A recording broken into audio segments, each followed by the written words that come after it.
இது திங்கக்கிழமை ஈவினிங் காலையில் எங்கள் குலதெய்வ கோவிலில் பூஜை இருந்தது. அங்கே பூஜை முடிச்சுட்டு மதியம் கொஞ்ச நேரம் ரெஸ்ட் எடுத்துகிட்டு இங்கே ஒரு 3 மணி போல் தான் இந்த கோவிலுக்கு வந்திருந்தோம். இந்த கோவில் ஆத்தோரத்தில் காட்டுக்குள்ளே தான் இருக்குது. நம்ம வாழைக்காடு இருக்கு இல்லைங்களா, அதுக்கும் பக்கத்துலேயே தான் இருக்குது. இந்த கோவிலில் பூஜை எப்பயுமே ஒரு 2 மணி 3 மணி போல் தான் ஆகும். அன்னைக்கு சித்ரா பௌர்ணமிங்கிறதுனால கொஞ்சம் சாமிலாம் அலங்காரம் பண்ணி முடிக்க லேட் ஆகிடுச்சு. அதனால் ஒரு 4:30 போல் தான் பூஜை ஆச்சு. நாங்கள் ஒரு 3 மணி போல் போனதுனால பூஜை ரெடி ஆகிறவர்களும் வெயிட் பண்ணிகிட்டு இருந்தோம்.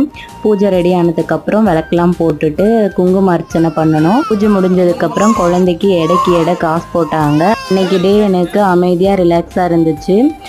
சாப்பாடு கொடுத்துருந்தாங்க. சாப்பிட்டுட்டு நாங்களும் வீட்டுக்கு கிளம்பியாச்சு. அப்புறம் போகிற வழியிலேயே தான் நம்ம வாழைக்காடு. சரி, வாழைக்காட்டுக்கும் தண்ணி எடுத்து விட்டு போகலான்ட்டு வாழைக்காட்டுக்கு தண்ணி எடுத்து விட்டு வீட்டுக்கு கிளம்பியாச்சுங்க. பாய்.